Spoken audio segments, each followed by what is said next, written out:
Hello there, my very good friends. On today's wrestling news, we're going to tell you a backstage update on WWE's women's tag team title plans, a champion turned heel on last night's NXT 2.0. We have a shocking stat about Conti in AEW, and we have Io Shirai responding to rumours of her WWE departure. I'm Andy Murray, my chair is very squeaky, and this is... Michael Hamflet. Yeah, I almost said this is the news, but you are not the news. No noise. No, there you go. Well, I'm going to swap these tomorrow, and you're going to squeak like a pig. A guinea pig. You're literally a guinea pig, you rodent. Okay, let's kick things off by giving the latest update. That was really harsh. You stinking rat. Let's do some news. I'm sorry, pal. Right. Let's kick things off by giving the latest update on WWE's plans, or lack thereof, for the Women's Tag Team Championships. This is a new report. Comes from Sean Ross Sapp of Fightful. Published on Fightful Select. No crap, just sap. I almost said no sap, just crap, which would be the total opposite. The opposite of the message, isn't it? Yeah. Sorry, Sean. What an idiot. What an idiot I am, not Sean. Right, this is quite interesting because obviously the belts were vacated shortly after Sasha Banks and Naomi walked out of WWE Raw. It was announced that week. Was it that week's episode of SmackDown where they suspended them? Yeah. Stripped them of the belts, all of that malarkey. Tournament incoming. They said at the time, tournament, we're going to do a tournament, guys. You like tournaments, belts are vacant, we're going to do a tournament. There's no tournament. No. Right.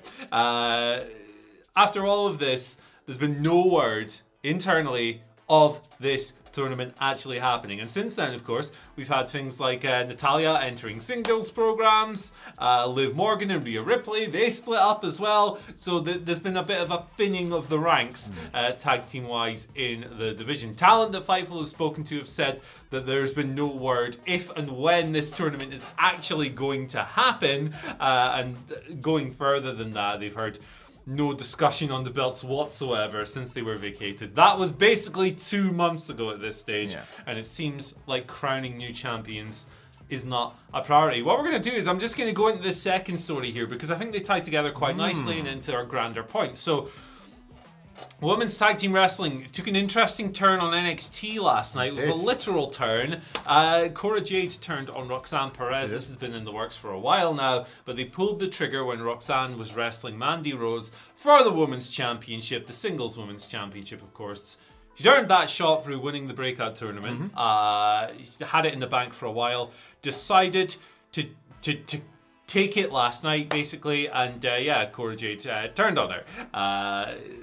It was going on during the match itself. It looked like at one point Perez, I almost called her Jade, Cora Perez, Roxanne Jade, was coming to within a hair of victory. But Mandy eventually got the knee strike, retained the belt thanks to interference from Cora. Afterwards, unfortunately, the skateboard kind of broke before she hit her, which sucks for the wrestlers, but was quite funny. Yeah, a little bit funny. It was quite funny. Not at the wrestlers' expense. It sucks for them. It's exploded bar by deathmatch funny, isn't it? Sometimes Yes, it's just a lean exactly. in and rather than Exactly. It's not a botch from the wrestlers. It's a mechanical failure, and therefore it's, I think, fair game.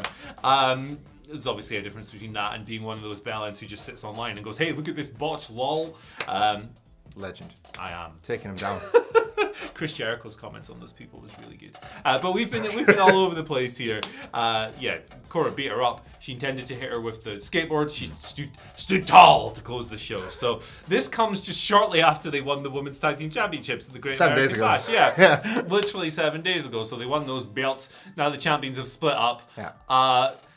My question to you, Michael Hamflet, is have WWE just killed Women's Tag Team Wrestling dead? Because it's never been a particularly strong priority for them. On the main roster, the division has almost exclusively been people who weren't in a tag team before, thrown together, hold the belts, and then split up afterwards and have a singles match.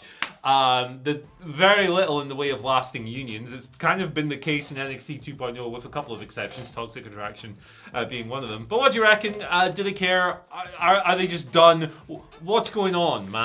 It's not looking great, is it? No. But I've got some good news for you. They haven't killed tag team wrestling dead, especially not on the main roster, because they did that at WrestleMania 35 in 2019. It's been dead for 4 years.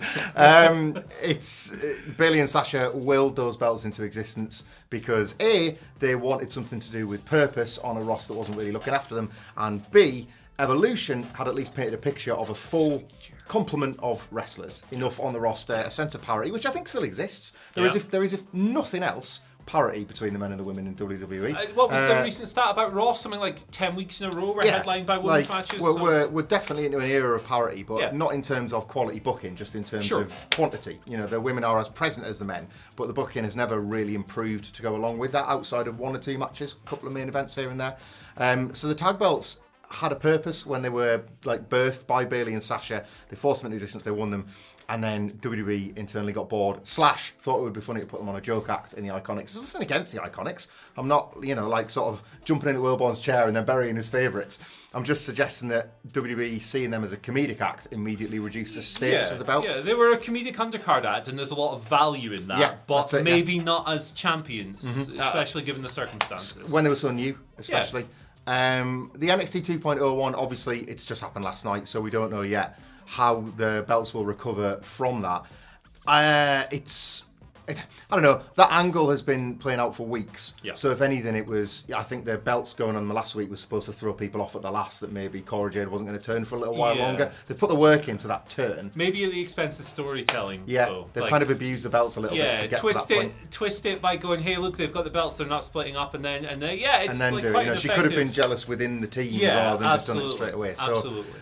With it being NXT, it's so strange. 2.0 is a chaotic, multicoloured disaster zone, and yet they do sort of still book, they do plot, things do have... It's not very good a lot of the time, but they do try and see things through. I think there probably will be a tag tournament or some new champions crowned. I think there will be an attempt to make good what's happened here, whereas on the main roster, there's nowhere near that care and attention. They've just lost interest. Yeah, it's kind of the difference. The thing on the NXT 2.0 is that a lot of the time it's not going to be great, but at least there's an endeavour there. Yeah.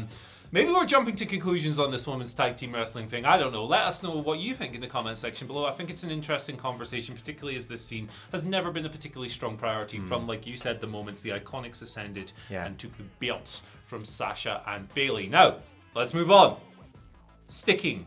We're not sticking with WWE. I'm all over the shop today. We're sticking with kind of bad booking. Yeah, we are. Ty Conti. What's going on with her? This is interesting. It actually comes from a Reddit thread. So credit to user DamieN62 who pointed this out.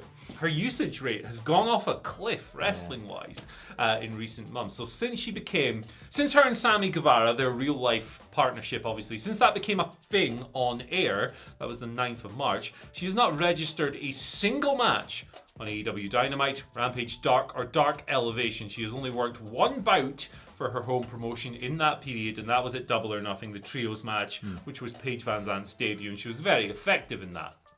Of course, but beyond that, she's wrestled a couple of matches for AAA and one for NEW, the indie promotion. That was in June. That was her last match. She has wrestled just 9 times in 2022 overall. Her last match on AEW TV, rather than Dark and Elevation and stuff, was the awesome street fight.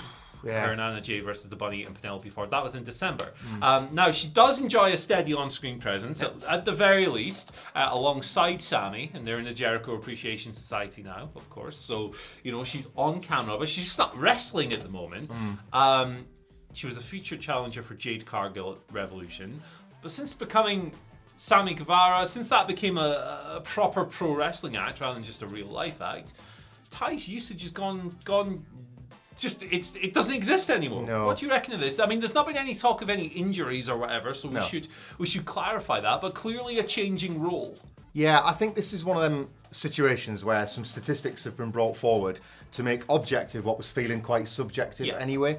Ty Conti as a performer, the character of Ty Conti has moved from wrestler competing for titles to dude's girlfriend. Yeah. And that's kind of an ugly look in 2022. And it's something that I think a spotlight has been shown on it from various corners of the internet, and we've kind of talked about here on videos and podcasts and stuff.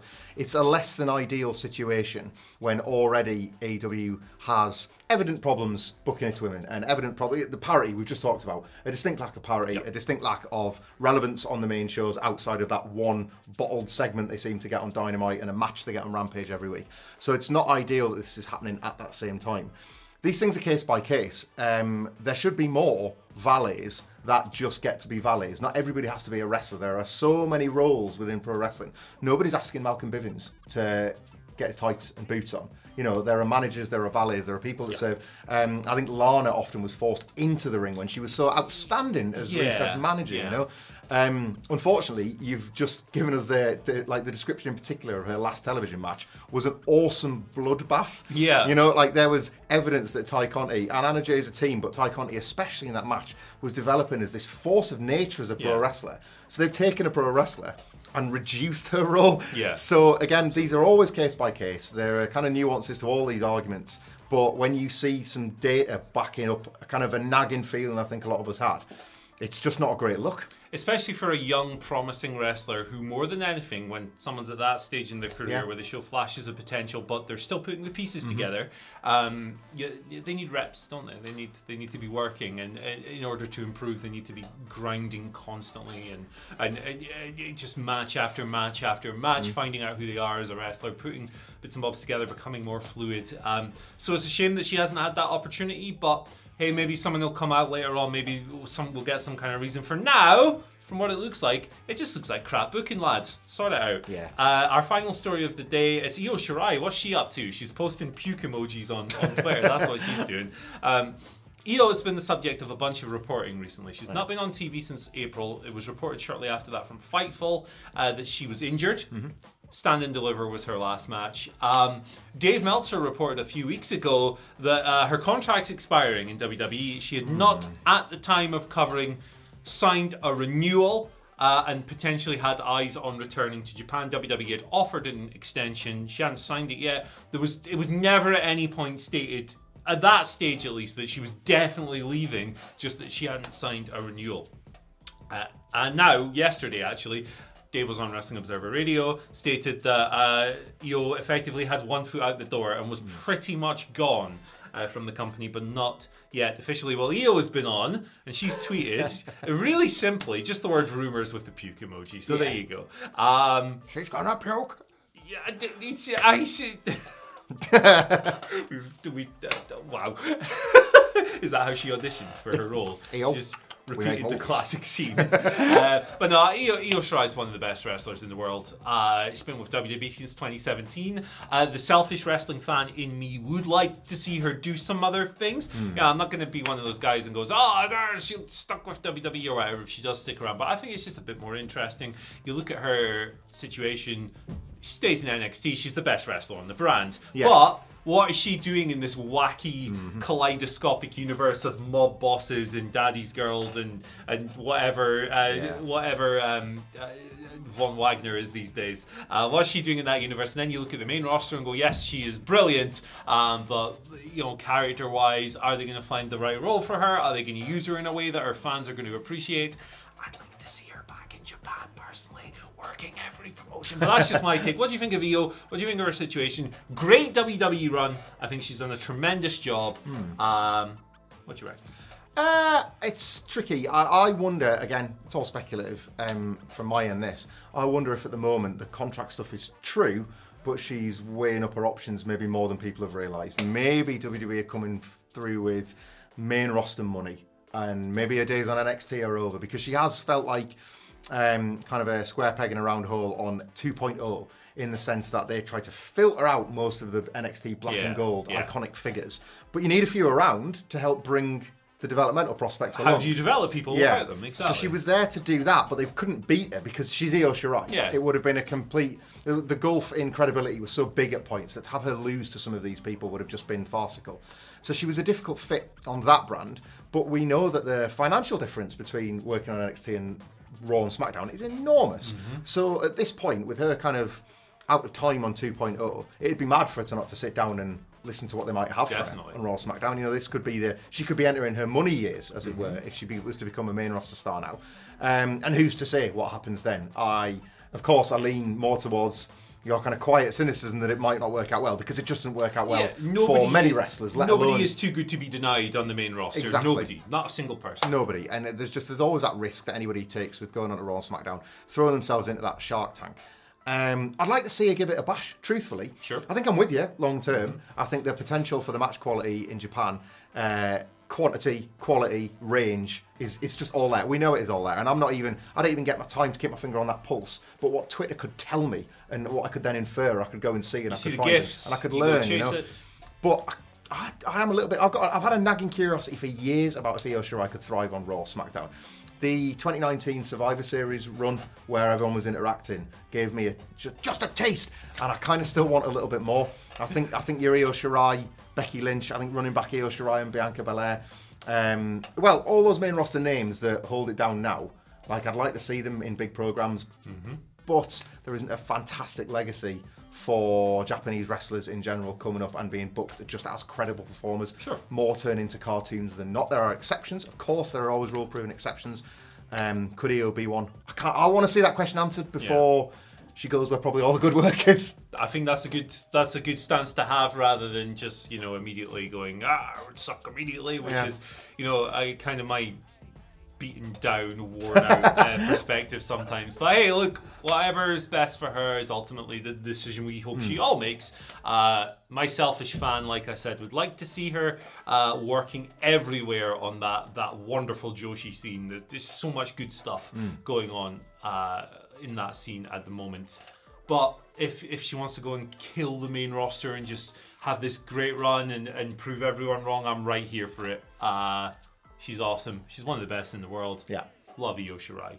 Love the puke emoji as well. Today's Twitter questions. We've got quite a broad mix here. Okay. The first one comes from That Matt. He's got the peanut guy as his avatar. Shout outs to the peanut guy. This kind of furthers an office conversation that we had earlier in this week, and it's relevant to tonight's Dynamite. Okay. With Wardlow versus Orange Cassidy happening on the upcoming AEW Dynamite, what is AEW looking for with this match? Wardlow is a beast, but has been clearly a face for a while. Cassidy will probably be forever a face and is probably going to lose. What's up with this match? I think you raised an extremely valid point. My concise thought is that they're playing a risky game with Wardlow's overness in particular here, because while I think that the title win resonated as the huge moment it should have and got him back on course and it was really over and it got a tremendous response, and the weeks before that maybe not so much, and Cassidy is permanently over. But hey, what do you think?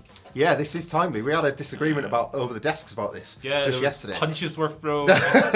So the match has the potential to be amazing. Yes. The graphic is incredible. Yes. And AEW right now is nothing else if not an awesome match graphic organisation. Tony Khan knows how to get Twitter going with those graphic drops.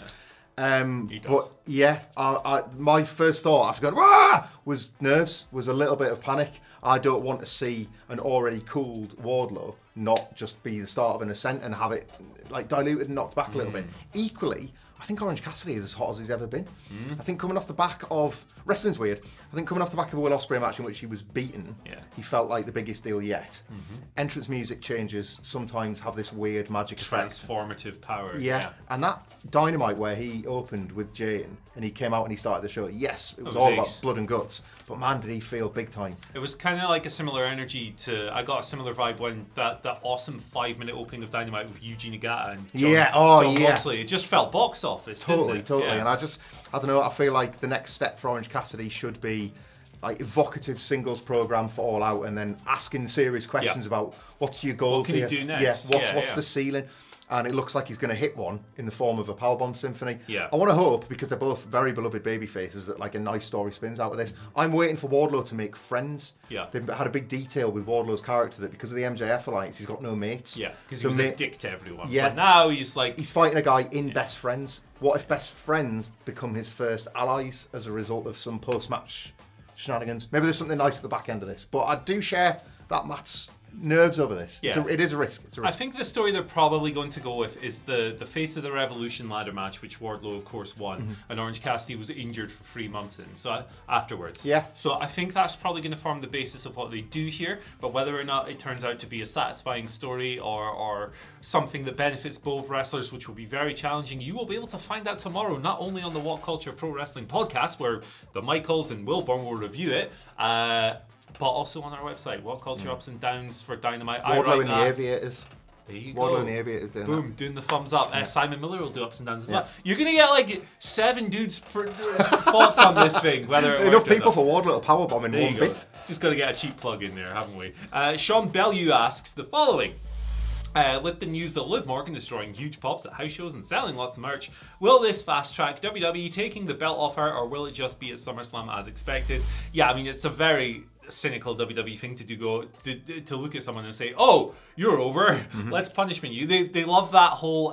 They call it a challenge. They like to challenge people, don't they? Where they deliberately knock them down a peg or two before trying to raise them back up. So, what do you reckon of Liv? I feel like a heel Ronda's gonna paste her at SummerSlam, unfortunately. Yeah, I mean, like, in direct response to that tweet, I think it's both. Yeah. I think in their minds, the best thing they can do to capitalise on how over she is beat her into the mud for a little while. Yeah.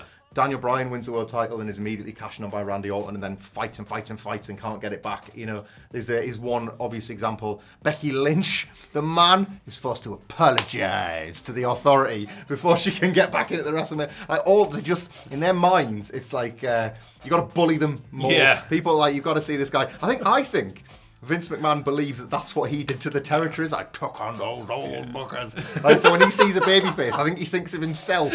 Even though he was this like capitalist monster. Like, he's like, I went over and got in here and said, "You don't believe I can do it? I'm going to crush you." Like, I'm to buy your TV slot, Ole Anderson. I think in his mind, it was like this sort of American dream hero's journey as he just absolutely trod on the entire territorial system.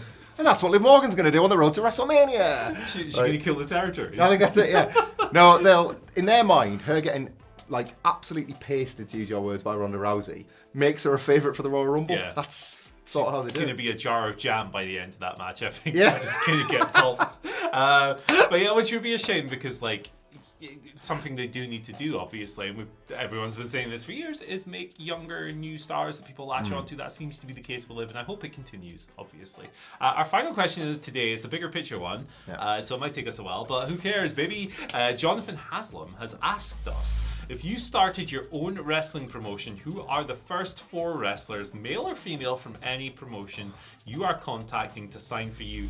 I love this. I will say, when I pick mine, right, I'm not going for who's going to make me the most money, who's going to be the biggest draw, who's the biggest name. I'm not doing any of that. I actually pick my favourites who I think would do a good job. Okay. Regardless of whether or not it would do 50 million viewers or 5. Yeah. Dorks like me watching on YouTube, or a terrible stream of some like Nico Japanese streaming service that you have to sign up through Google Translate because it's so obscure and stuff. Hook me up with that when we finish this new Yeah, stuff. I'll give you my logins, brother. But what do you reckon? Who's your first pick? Let's bounce back and forth. Who's your first pick? Okay, well, to solve her contractual disputes, I'm bringing in Io Shirai. Fair. Straight away. My rule with this was favourites, fundamentals, and they've got to be stars. Yes. They've got to tick all 3 of those boxes. Mine fit the same category. Should have, like, I've tried to apply a bit of function to it, so I'm going with Io Shirai. She can do, she's obviously one of the greatest wrestlers in the world. Sports entertainment matters, brothers, and she put a bin on her head. So Poppy will come in. I didn't even consider the free there. Poppy hit. Yeah. She can go. Io Shirai, first one. Io Shirai, right? Okay, so I've gone for an ace on each level for each division, right? Okay. So we're sticking with women's wrestling. My ace is Miyu Yamashita, who wrestled Thunder Rosa for Tokyo Joshi Pro this weekend. It's on Dark, last night's episode of Dark. She's Get that getting a watch. future. Get that watch. Get that watched 100%. She's going to get a future AEW Women's World title shot. I wrote a short article on the website explaining why AEW fans, she's going to be your new favorite wrestler. She's the best ace character-wise in Japanese wrestling. She has Katsuyori Shibata vibes. She is a cold-blooded killer. She's one of the best strikers in the game. She's one of the best wrestlers in the world. She's young. She's in her 20s. She's the kind of person you build an entire company around. Who's your next one? Well, speaking of the person you build a company around, and indeed aces, we just saw Chris Jericho's comments yesterday about how he believed that nobody knew anybody on AEW was. I disagree with that, because we all knew who John Moxley was. The wrestler of the year now, the wrestler of the year forever, the wrestler of the year in all of our hearts, and the wrestler of all time. You can't have a promotion without him. He's the best in the world right now. He's the best in the world most of the time. And everything Jericho was saying about himself can also be applied to John Moxley. And he's proven that over and over and over and over again. Best wrestler in the world since he left WWE over a 3-year period. Since he concluded his contract but continued to work in WWE for 6 months. There you Like, go. John Moxley started in about February 2019. Monthly Night Raw. Yeah. Where were you, man? Where were you, man? My male ace is someone who I want to see become an ace. Okay. Someone who I think has the potential to hit that role someday. Ricky Starks. Ooh. Ricky Starks feels like he's having a moment right now. He feels like he's always been charismatic. He's always had a unique cadence on the microphone. He's always been a very compelling pro wrestling character, going all the way back to his days in Extra Talented with Aaron Solo on the Indies. NWA, great. AEW, great to date. But right now, he feels like he's finding his voice. He feels like he's really tapping in to what's going to make him special. I think he's magnetic. I think he's electric. I love him in Powerhouse Hobbs. I'm signing Hobbs as well, obviously. But Ricky Starks is my male ace. Right. Who have you got next? This is a great segue. I'm going with Ricky Starks as good mate and a female ace in Bayley. Proven worker, adapts herself to all circumstances as she proved in the pandemic. Just one of my favourite wrestlers, probably my favourite wrestler outright. And everybody seems to love her. Nobody ever has a bad word about Bayley. Every single woman that seems to come through wrestling. First shoot interview that calls Bayley an asshole is going to be someone else, isn't it? It's going to be like, well, you're lying, obviously. Cody leaned towards it in the promo for AEW. It was like he nearly turned himself heel at the worst time. The pressure that put on Kylie Ray in that spot as well. It was like, hey, we've got a better version of Bayley. It's like, gee whiz, slow down. You guarantee match quality. She can do heel or baby face. She's my favourite wrestler.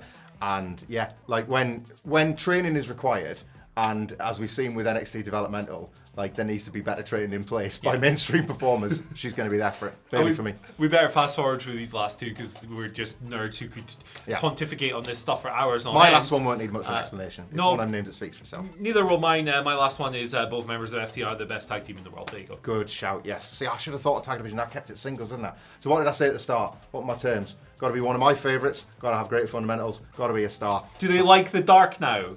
They don't like the dark. Starting to like the dark because I hang out on a bridge. I did miss one criteria. So you didn't go for Gargano? I didn't go for Gargano. He's coming into my second draft. Remember that feud with Aleister Black? I like the dark now. Yeah. That was not his finest hour. I cannot wait for the AEW debut. We're going to fight. But speaking of big stars in AEW at the moment, huge ones. Satnam Singh, baby. Yes! Massive star of the future, 100 foot tall. He can go. Get on dark and dark elevation to see spinning Razor's Edge. His matches are like, there's not much to them, but they're so much fun. This massive guy just jumping around with cross bodies. Maybe I was too soon in saying I've only thought about singles guy because he's carrying that tag team with Jay Lethal, so he can fight FTR in our first Forbidden Door dream card. There you go. Why not? And who's your last man? Or woman? That's four. Is that four? Mm-hmm. Bayley, Jon Moxley, Satnam Singh. Oh, I do not have a Io Shirai. There you go. If we're taking a fifth, I'm having Sasha Banks. Who wouldn't? Me too. I'm probably having Gangrel as well. And the Butcher and the Blade. Why not? Kevin Nash as commissioner. Thank you so much for joining us on today's wrestling news video. You can follow us on Twitter at WhatCulture WWE. That's it. We do more companies than WWE, but that's still our Twitter name. Yeah. What's going on with that? You can follow Michael Hamflett on Twitter at Michael Hamflett. You can follow me on Twitter at Andy H. Murray. The H stands for Hall of Fame by the Script, which is his favourite song. Goodbye.